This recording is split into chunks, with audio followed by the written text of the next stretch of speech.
बेरेडी start. महोदय, पर्यावरण से तात्पर्य किसी एक व्यक्ति के परिवेश से नहीं वरन व्यक्ति के, समाज के, राष्ट्र के और इस सारी पृथ्वी के ही परिवेश से है, जिसका प्रभाव व्यक्ति, समाज, राष्ट्र और सारे विश्व पर पड़ता है। पर्यावरण से तात्पर्य पेड़ पौधों, नदी पहाड़ या किसी तंत्र विशेष से नहीं वरन उस समग्र वास्तविकता से है जिस पर मानव मात्र का अस्तित्व और उसका संपूर्ण आध्यात्मिक एवं भौतिक विकास निर्भर है। अस्तित्व केवल शारीरिक स्वास्थ्य ही नहीं, मानसिक भी। स्वस्थ शरीर में स्वस्थ मन ही अच्छे स्वास्थ्य की परिभाषा है। शारीरिक स्वास्थ्य हमारे आहार पर निर्भर है, जिसका स्रोत इस पृथ्वी का जल, थल, वायुमंडल है। मानसिक स्वास्थ्य भी प्रकारांतर से इन्हीं पर निर्भर है, क्योंकि जैसा खाए अन्न वैसा बने मन।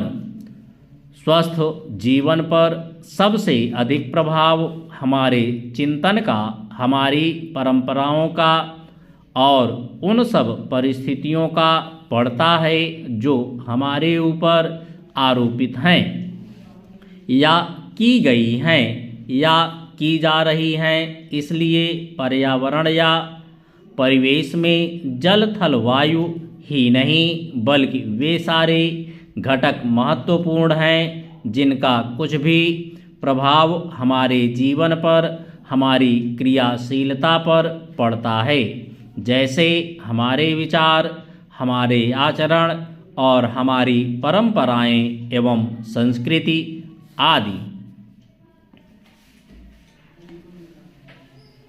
सदा से मानव की आकांक्षा उन्नति और विकास की रही है।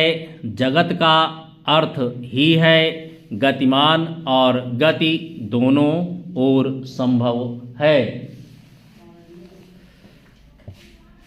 उन्नति की ओर भी और अवनति की ओर भी। पहली को हम प्रगति कहते हैं, दूसरी को अगति, विगति, अधोगति या दुर्गति कह सकते हैं।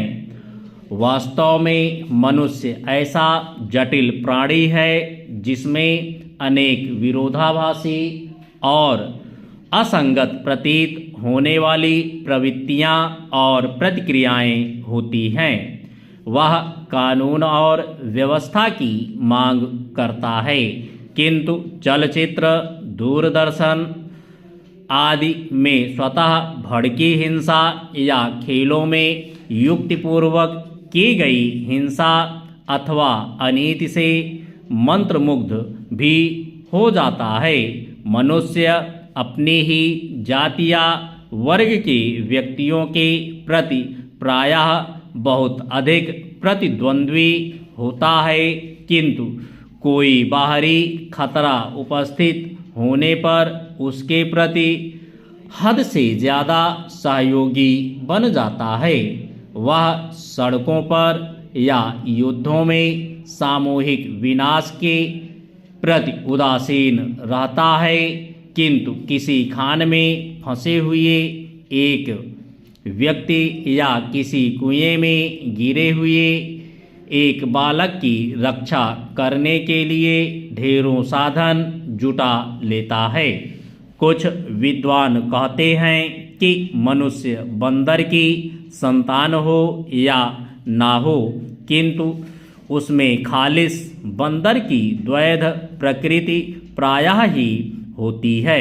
उसमें शाकाहारी बंदरों की भांति वृक्षों में उछल कूद करने की प्रवृत्ति तो होती ही है, साथ ही ऐसे बंदरों की स्वाभाविक जिज्ञासा भी होती है जो अत्यंत संगठित गिरोहों में रहते हैं और भांति भांति का मांस खाने में मजा लेते हैं।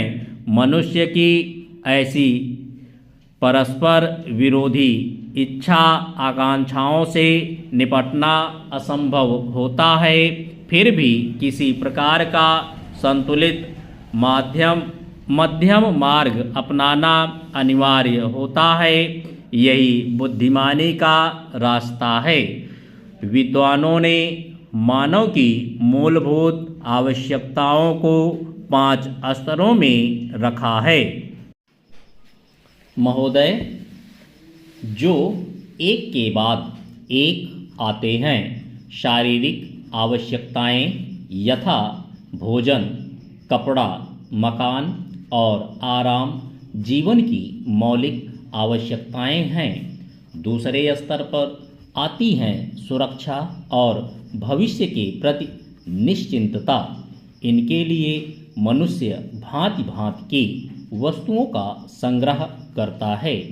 फिर हैं सामाजिक आवश्यकताएं, जैसे अपने परिवार के भीतर और फिर बाहर के दूसरे लोगों से अच्छे संबंध बनाए रखने के लिए सामाजिक, आर्थिक, राजनैतिक और मनोरंजनात्मक संगठन बनाना।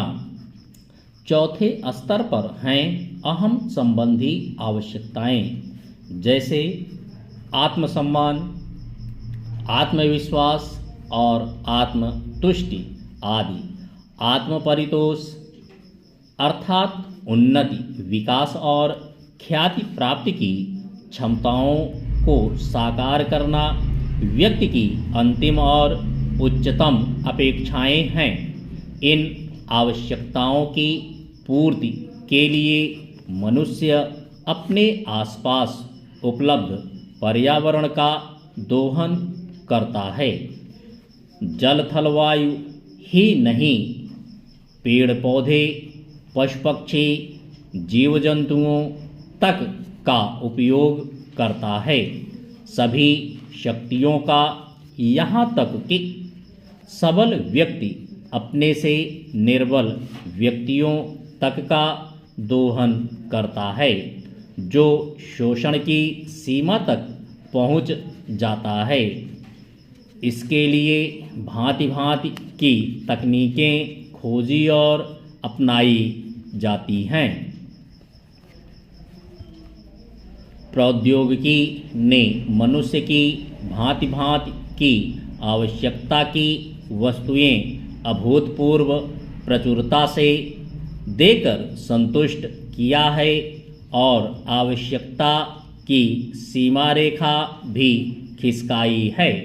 विलासिता और सजावट की ऐसी सामग्री भी दी है जो अब बहुत कुछ आवश्यकताओं में गिनी जाने लगी है।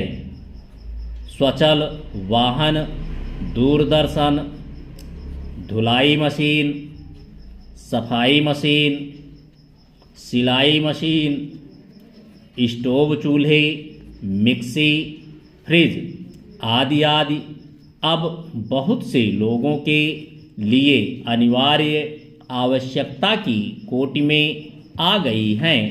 तकनीकी और प्रौद्योगिकी से यह सब संभव हुआ है, किंतु एक ऐसा अल्प वर्ग भी है जिसके लिए विलासिता आवश्यकता की कोटि में आ चुकी है। विज्ञान की जन समुदाय के लिए तो मौलिक न्यूनतम आवश्यकताएं भी विलासिता ही बनी हुई हैं।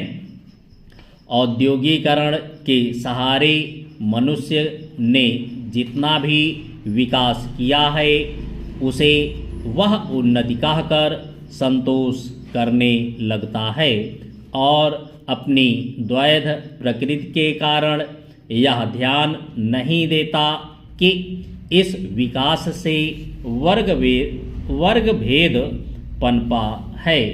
अमीरी गरीबी के बीच की खाई चौड़ी हुई है।